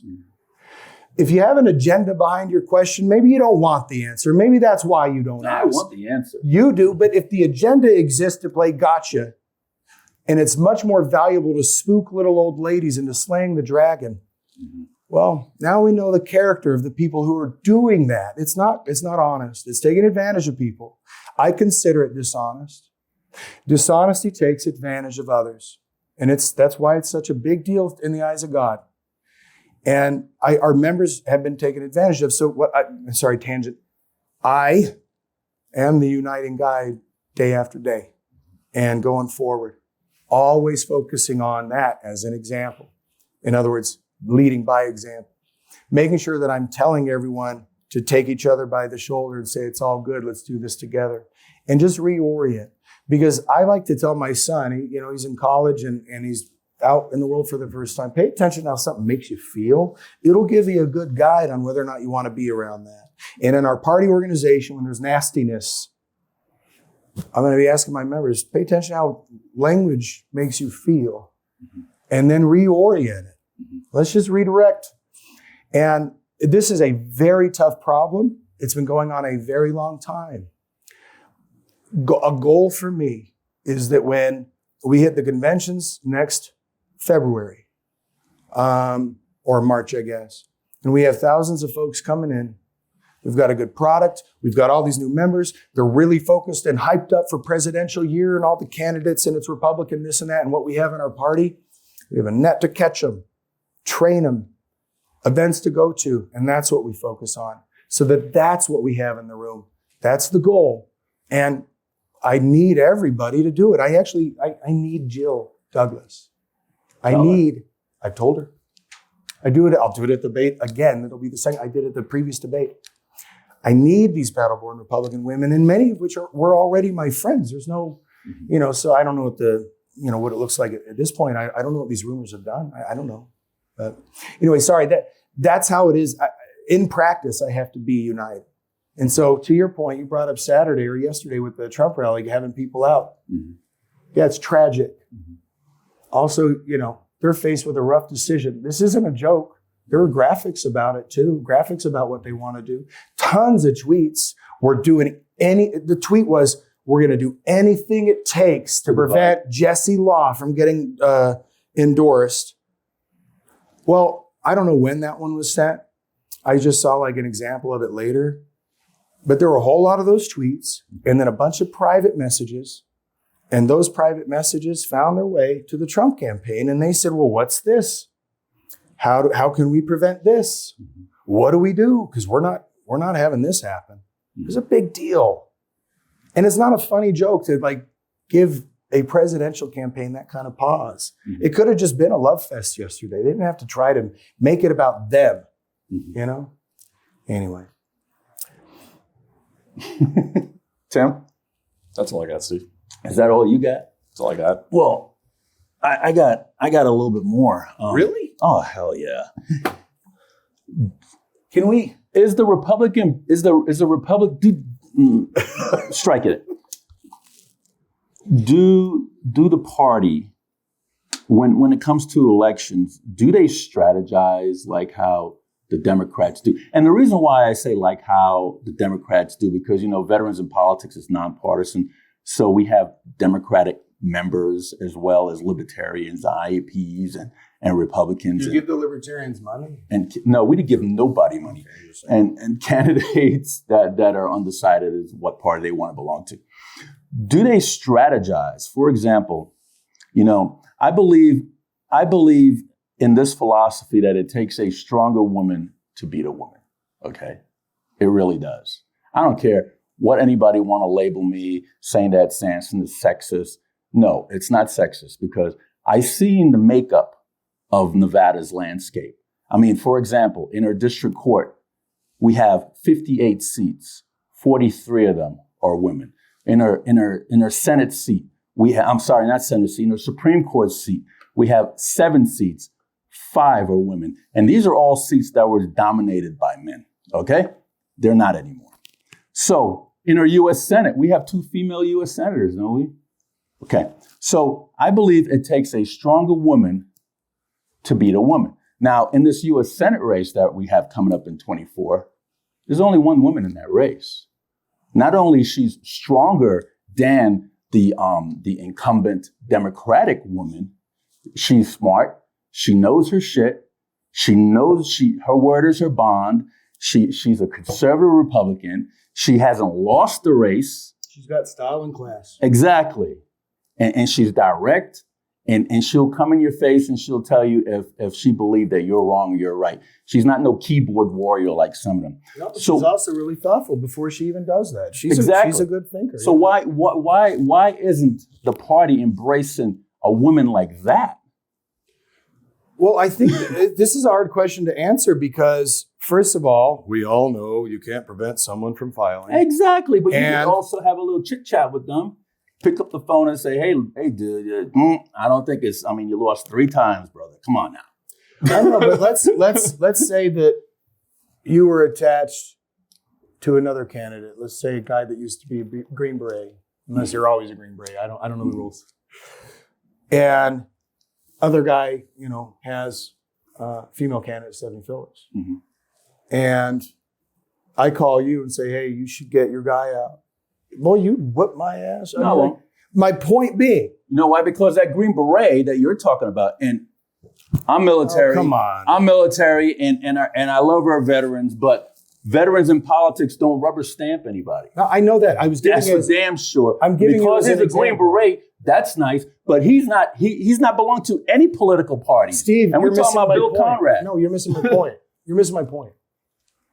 If I call you, just like you're saying I should call them, Mm-hmm. it does cause alienation. And now a party chairman has stepped in a sort of endorsement role.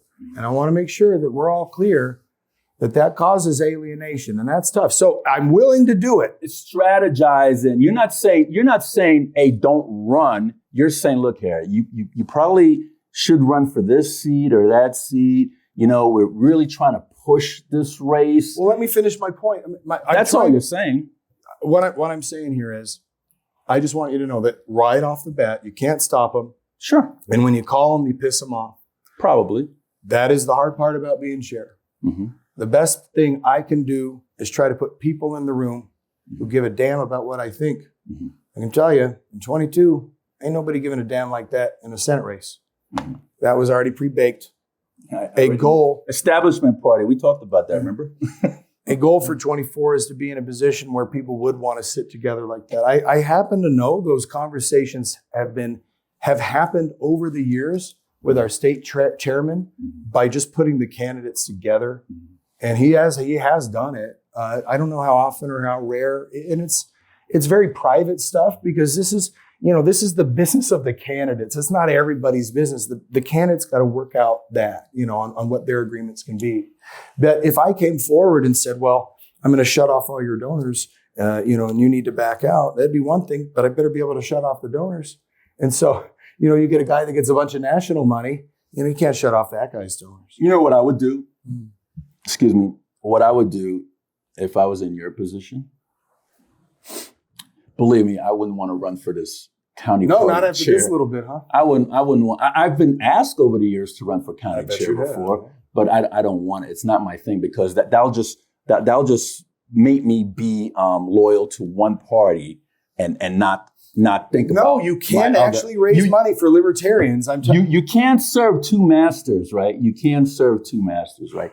I would in this particular race for U.S. Senate, I would call up everybody that filed. I'll have them come over my house, and I said, "Look, what are we going to do?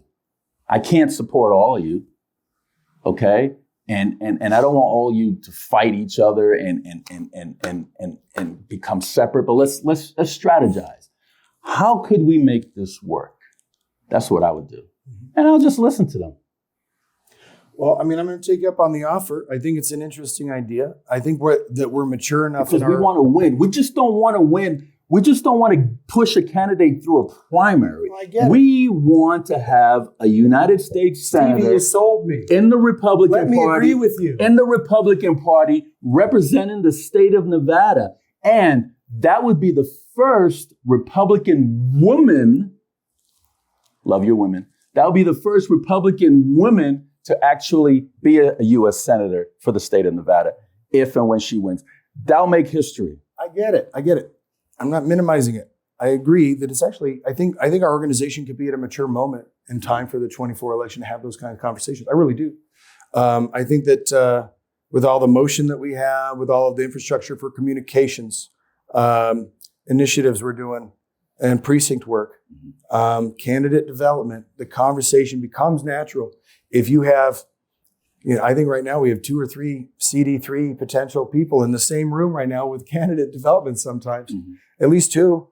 And, that becomes a natural conversation you can have as a result. So I think we're mature enough to get there, and we'll see. I mean, like we gotta start somewhere. I mean, it's a, I'm thinking of, there's a rumor of a guy that may run, and then you got Jim, and then you got, I guess maybe Sam, and then we got actually Stephanie. She does that thing right. I mean, she's a one woman. I mean, like she could potentially have quite a base, like, If Stephanie had millions of dollars behind her, she would be the next U.S. Senator to represent the state. I couldn't agree more. She would be. More. Yeah. So Totally agree. I just want you guys to pay attention to that. Okay. All right. You have driven the point home in an extraordinary way in the last 5 minutes. I will pay attention to that, Steve. That's it's good feedback. I've given all the candidates that's running for county chair 2 hours. You're on an hour and a half. Yeah. Okay. So is there anything, out of respect for the time, is there anything that we did not cover that you feel that needs to be covered while you still have the time? Time is yours. Well, I wanted to reemphasize that it's not a victory if you've divided your organization in order to win. That ain't a victory. No, it's not. And that's why it would be dishonest to me to jump into that world of division, because it ain't no victory. And, I want those who are having their concerns and all that being raised and all that, I want them to join with us. Like, they're welcome, and I also wanted to drive the point that I think that all questions can be very healthy. And so I'm fine with that on open book stuff. I've learned to not, be offended really when people are like, well, I heard this. I'm not offended by it anymore because I'm like, please just ask. One less of you to worry about just having crazy ideas. Just ask me. And I would offer that up. What people are going to see on, for instance, the debate on Tuesday, it's going to be focused on winning, man. We got to win on that 24. Differences don't matter. They don't matter. The other thing I want to point out, how serious am I about this? Well, let me make sure everyone knows what I'm giving up. My little boy's 11. He loves his dad. This is the time to be with him. Yes. And I get to do that. And also the work that I'm doing here for the party as a volunteer is important. This is, for some reason, urgent. It's Clark County. We're the top 6 in the country for eyes, election fraud, influence. It's a big deal. Why do you think Joe Lombardo got involved? He endorsed because he sees, okay, we got it built in. And I told him, I want your respect, so I'll be respectable. I want your trust, so I'll be trustworthy. Oh, that's good. It was on the phone. I don't know that he made a face. I made the face. He smiles a lot now. He never smiled when he was sheriff. At least what's funny when I met his wife, I'm like, he's pretty funny. She goes, I know. No one knows he's funny. I'm like, no, he's just really dry. He's funny. When he was sheriff, you didn't even see his teeth. No, it was stone cold. Now became governors like this. Well, they make appliances for that. They just put them in your mouth. Yeah. But anyway, like and Ace then Ventura. Yeah, and then there's Donald Trump's endorsement, and the quote he had yesterday was that I'm very important to what happens here next year. Big part of it, I think he said. His political future is on it. He calls Nevada unfinished business. It's a big deal for him, for Clark County. It's personal. he and Michael are really good friends. And, everyone likes to doubt that, but they are. Okay. He literally came out to see volunteers because Michael made him. This was about the volunteers. Excuse me. But that's what's at stake. And so somehow this county chair race is really about that. And, any listener that's wondering, well, there are all these questions or concerns or I'm worried about it. I get it. But what I'm bringing to the table, I've got unfinished business too. We started at 0. We've been on a trajectory. Trajectory's good. Mm-hmm. We've got really great implemented programs right now. And what we have for next year, can you imagine? We flip some county commission seats.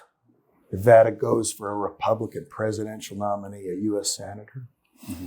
That's what's on the table because we don't really have any of that baggage. We have a trajectory. We're going to have the manpower. There are going to be donors coming to the table. It's going to be good.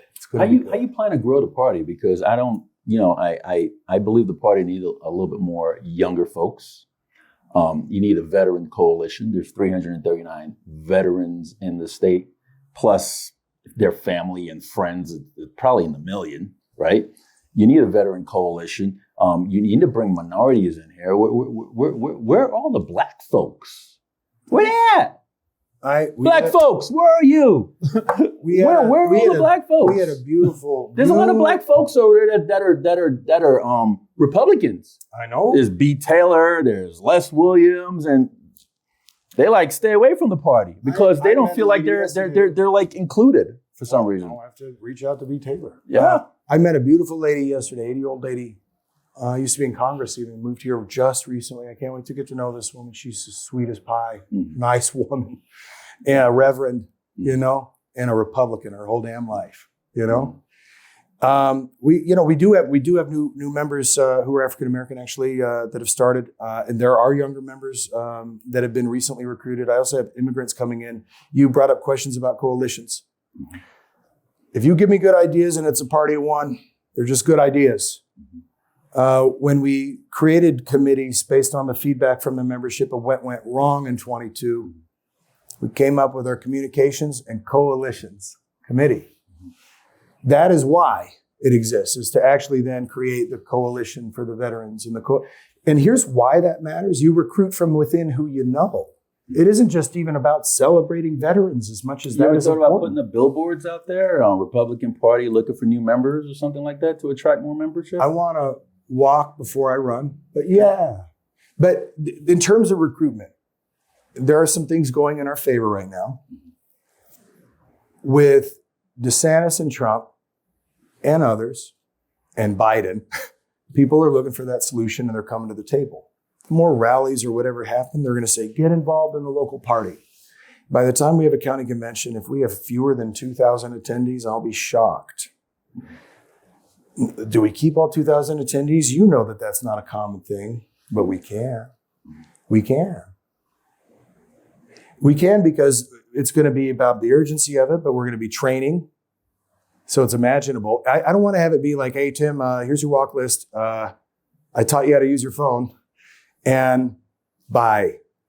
There's no relationship there. There's no reality there. Instead, it's a specific goal. Hey, Tim, do you think in the next 8 months that you can find 20 people who didn't vote Republican last time or didn't vote at all in your neighborhood, friends, or family?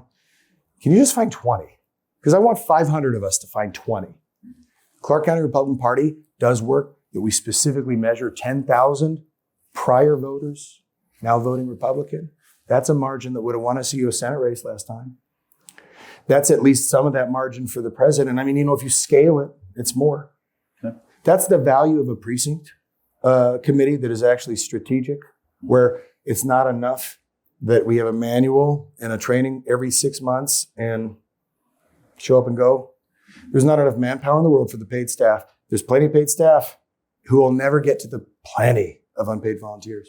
That's where we fit in. And that's how we do it. The coalitions are good, though. And the most exciting thing that I think we have going for us is we're going to do some door-to-door to Hispanic-speaking voters with Spanish speakers, because that matters. I mean, we have the solution on safety in the community. We have a solution on education in the community that matters to families. I don't want to even call them Latino and Hispanic families. They're our neighbors. They're our friends.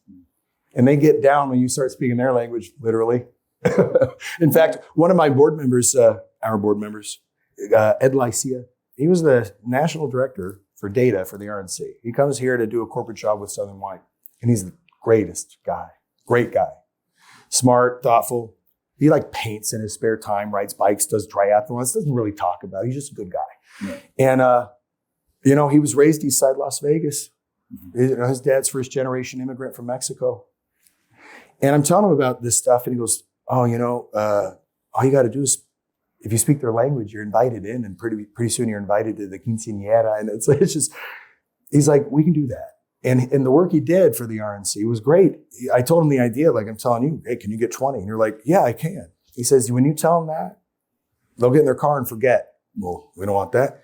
You need touch points. That was important for us at the RNC. How many touch points do you need to do in order to capture one? So then how many touch points a month in order to get to your 20? See, we've got good stuff cooking. Okay. Anyway, I'm really excited about that. And I had to ask myself, there's a quality of life impact to doing this. And I need to stop whining about it. You know what I love? Besides this, I love that I got off the couch in 2007, I had no idea. And I kept coming, And other people are doing the same thing. I love thinking about what it means to help each of them accomplish their goal. I love that. Because we had this hot wash committee meeting after the January meeting, and we had a subsequent meetings, and then it was assessed the 22 election. And everyone in there, it's so urgent we figure this problem out. And because they could be empowered, they've now taken ownership themselves in these committees. So I get to leave my office at 6:00 sometimes, and there are people meeting. Sometimes 2 groups. That's really important. That's what's going on. So I love that part of this job because my love for the country is their love for this country. And a chairman should empower that. So. Tim, you got anything else? Just something that came up while you were talking about the groups and reaching out to the Hispanic Latino community, I think is important. How do you plan on dealing with getting younger people in? Steve mentioned this, and it's something that I ran into at events I did when I was running for DA. I can't tell you how many times I've heard people, and it's the generation or two after mine. I'm the youngest person in here, being born in 1986. You're referencing 1983. And I'm like, I wasn't even alive then. But we get a lot of, sorry. Tim is 86? 86. He's the same age as my oldest son. Believe that? I'm 81, don't tell him. But what I kept hearing is apathy. We don't think we can make a difference. There's no reason to get involved because our votes don't matter. That was over and over again. When I heard it the first couple of times, I'm like, oh, that's a weird perspective to have. But then I heard it over and over and over again. Do you have a plan on reaching out to those communities to bring younger people into the party? Because I think that's extremely important. I need leadership on that. Not only leadership from those who do it well that we can learn from, but also leadership within the party. I've identified some folks who brought up the idea, and I say, great, help me. I need your leadership, right? And so I would say openly, I want someone to take on that dedication, but we're building a whole lot of things at once, including a business coalition, including a veteran coalition, including a Jewish coalition, LDS coalition. See, all of that was in the works last year. What about before LGBTQ? I have the perfect guy for it. Cesar Carlon. He's he's one of our new members. He happens to be half African American, but he's from the Dominican Republic.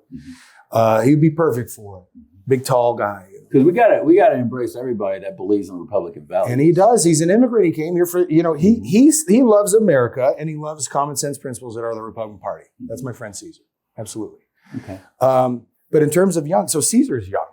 Caesar is cool and good looking. He's a good guy that could be like a leader for the young. But there are quite a few of them. And what it takes is dedicated leadership. And so I can voice it, I can empower, and I can have them focus. One idea I actually had, it was raised this week as a good way to do it. We state in front of God and everybody how important that very thing is. When we're at a meeting, we have a presentation on what must be done and what the idea is, and a very specific invitation to help us do it and implement it. That would hail that it's not just a loose idea, But in the meantime, we do have really good leaders. There's a lady named Amy Wood who's here, dedicated. Her husband Harrison's cool as shit, actually. I'm going to just say it. He's a cool guy. You'll like him. But Amy's with Turning Point USA, and that is all dedicated, Turning Point. That's the college campuses and stuff. And we just haven't gotten there yet with the distractions within this campaign. But I've identified a guy coming out of high school that's a young Republican guy, and his dad's cool. He's a junior. His son's a junior, and he wants his son to like kind of doing some political stuff, so he helps him along. And I think it's great. So I try to actually support good leader for young Republicans there, right? There's going to be a series of these guys and girls. We'll learn from Amy, who's paid to do this and is a dedicated lady, does it all the time. We learn from her until we can do for ourselves. What we heard from Donald Trump yesterday was that he's seeing his polling change on the young people, and Republicans are seeing the polling change. That's interesting. I don't know about that yet. And he would, right? He would. So there's going to be leadership nationally that'll help us implement it. And I was thinking, maybe you can help remind me of this priority when we get past July. I'm thinking it's a really good one. If we state outwardly that we're doing this, not let's do this, what do we do? But okay, here's what we're doing and this is our plan. We're recruiting you to help us do it. We need to raise this kind of money for it. And it's just pizza party money or whatever it is. And then we go. And it scales. I think the Turning Point thing is a good phenomenon too, because people are drawn to it naturally. And that could be part of it, that guys that started Turning Point, maybe they started the conversation where people the youth just needed leadership, right? Just to hear it, to connect the ideas. And maybe that's starting to pay dividends later. Maybe that's what we're seeing. There's while you were talking, there's two other coalitions I think you guys need to take a look at. And one of them is the Judicial Coalition. In 2026, every single district court seat is going to be up all 58 seats are going to be up. Wow. And plus, you're going to have justice of the peace seats. You're probably going to have some muni seats in there. You're probably going to have some Supreme Court seats in there. So we definitely need a judicial coalition should be made up of attorneys or people that are as smart as attorneys. And the other coalition is the IT coalition, because you're talking about slate cards. There's a lot of people, especially youths, go on the computer. So if you have somebody that's constantly sending out flyers by way of Facebook or Twitter or LinkedIn, all these other social media avenues out there, somebody that's just sitting down, just pushing flyers out all the time with the social media, I think that will help candidates a lot. Yeah, our we have a bit of that, not formed in the way you described it. We created this communications group as a way to figure out the messaging, because basically the number one issue from last year that people said was actually communications and messaging. Mm-hmm. And it was a robust conversation, but the thing that kept coming up was that abortion communication issue. And I want to say, for those that are paying attention, let's remember there were commercials last summer on that neutralized the Democrats a bit. And they were never to be played again. Okay. And then what? Somehow no one saw that they were going to use it again. That just boggles the mind.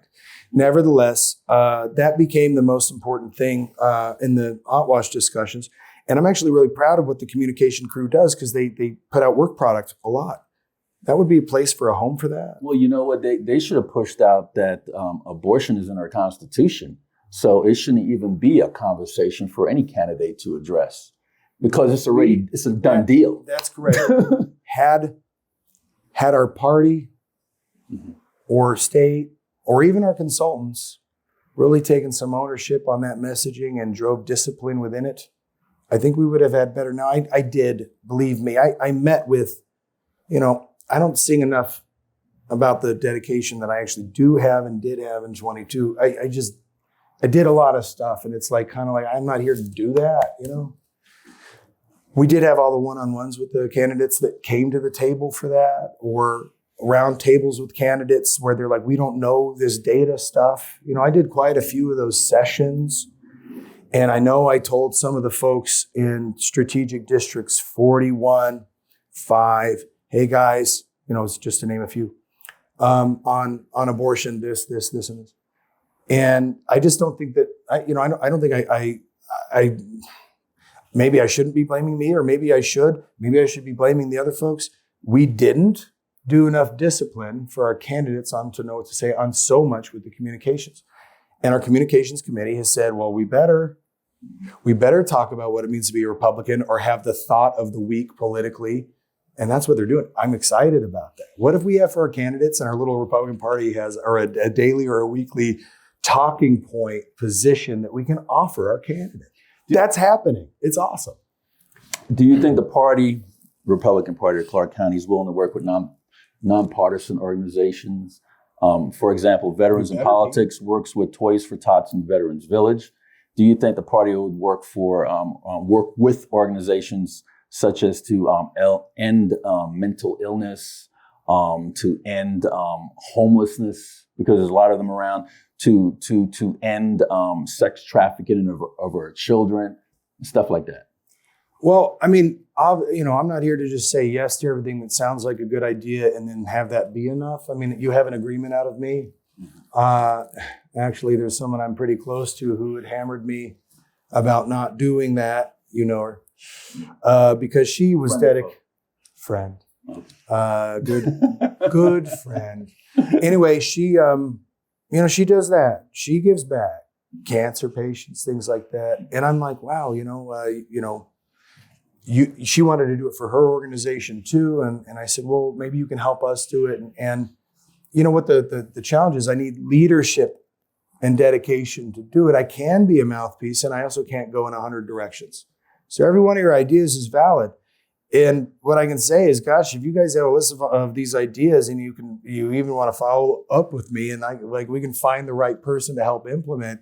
It's not that I can't or wouldn't want to champion. Well, you have to rewind the tape. All right, I'll just play it on loop while I'm in the bathroom, taking a shower, whatever. What I was going to say is, we gotta walk before we run, and the soul is missing from us when we don't do that. And that's my favorite part about being chairman, is the friendship part. It's like I have somebody, I'll call them. I'm like, well, I'm not trying to talk you into vote for me, but you're my friend. I want to remember that. Let's not even have that be about this, because I don't like the whole trying to talk someone into thing and then have it impact. The soul exists within our members, and when we're focused on the win, and we don't go into the Latino community or the Black community. We've lost our soul when we don't actually get back into a community that we live in and thrive in. To those who aren't or in need, we lose our soul. So yeah, I would just say we got to walk before we run. I don't want to walk past all the other important work also for 24. And so I'm just making sure we would receive it. That becomes output. That becomes purpose, And there's a whole lot of that with this feedback. Actually, it's fantastic. And maybe if there's a listener out there who could be so inspired to know that we can empower you, we can equip you, come be with us, and then help us implement the proper thing for youth. Help us do it. The Republican Party is preaching Second Amendment, but I don't see a gun club in the party. I don't see, hey, let's all go out to the range. I literally shoot like a fundraiser, let's go to American Shooters and let's have a fundraiser out there. Let's everybody get down there, or go into the gun store, which Irwin, forget his first name. He ran for someone. He used to own a gun store down there on East Trop. Bob Irwin. I don't see none of that stuff. I literally thought GOP was guns or pints. Yeah, but they don't do. If that's the case, I made that up just now. If that's the case, why don't we just have fundraisers at gun stores? Why don't we just make a thing about it? Well, why not? You know what? Why is it quiet? Oh, you got your gun. You got your gun. You got your gun. I want your leadership. You come with me. You help me do this. Let's pick out our gun stores. Let's pick out our events. Because you know what we are doing right now? We have a finance committee. The moment we engage as this finance committee, we start doing well. How about that? And I'm real proud of that. This is an example. You get on the finance committee, which is an event-centric thing. There's a guy doing an event this Saturday. Tim Chismar is doing a comedy event. And he says, let's just be with each other. It'll be at Wise Guys on Main Street. Let's just, let some steam out. And you'll see it'll get some good attendance. And I'm telling you what, whatever the profit would be, I'll just split it with the party. It's a good example. That way now we actually are having a community where we actually have relationships within the party. Maybe there's a little less of, well, is the chairman doing this wrong this time? Because we're actually in a social environment that's fun. But I do need leadership for that. And actually my finance committee has an opening to drive those kinds of things. Sorry, the heat yesterday, like I've had a headache. I got dehydrated. I was lucky that my throat wasn't like this when it was time for me to sing. So forgive me. Yeah. All right. Anything else?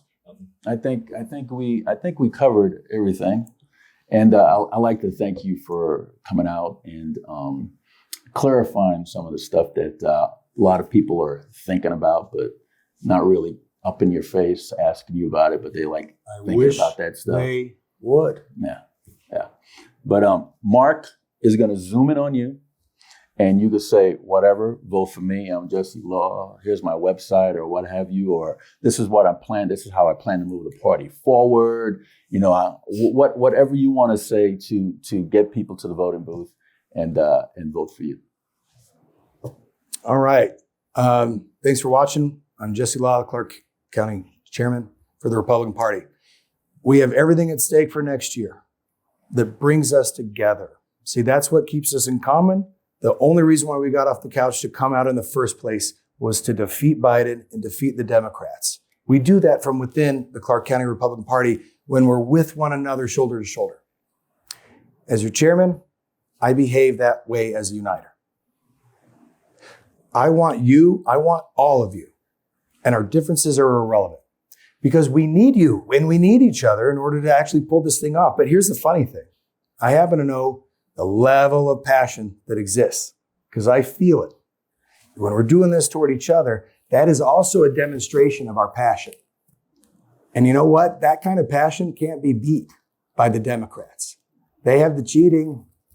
They have the manipulating. They have the trying to buy off people. What we have is we have the common sense ideas and we have each other. We have something that we believe in. You know, the left, they have their passionate, manipulated few, like the woke groups or whatever. Though that's not the mobilizing majority that the GOP is. I know we can do that, and the only thing missing is that we're willing to be with each other. I commit to you, and I won't break this commitment. I'll be your chairman. I'll welcome you in, and we're going to go kick some butt next year. We are on a trajectory already. Anything that you've heard me say today is not rhetoric about the committees and all of this that could happen. We're doing it now. There are volunteers now that you can join. And so the only thing missing is you. And I do look forward to seeing you all on July 18. If you are a member of the Clark County Republican Party, it's because you went to a meeting or two in the last year and you know about it. It's at the Ahern. Doors are at like 5:30. We do have an election. There is a board. I would ask you to vote for me for your chairman, and I'm not going to let you down. So thank you very much. Well, thank you so much, Jesse Law, for coming on the program on a Sunday. You're welcome. Thank you, Tim Treffinger, for being my special co-host. Did a good job. Always a pleasure. Yeah. Folks, that's Jesse Law. He's the Clark County Republican Chairman running for re-election. And just to let you folks know that this program was brought to you by Ron Quince, who's running for United States Congress, District 1, and Stephanie Phillips, who's running for U.S. Senate. And speaking of Ms. Phillips, she has a fundraiser at the Fire Rock Steakhouse that's closing down, by the way. And she's having this fundraiser on Friday, July 28th from 5 to 8.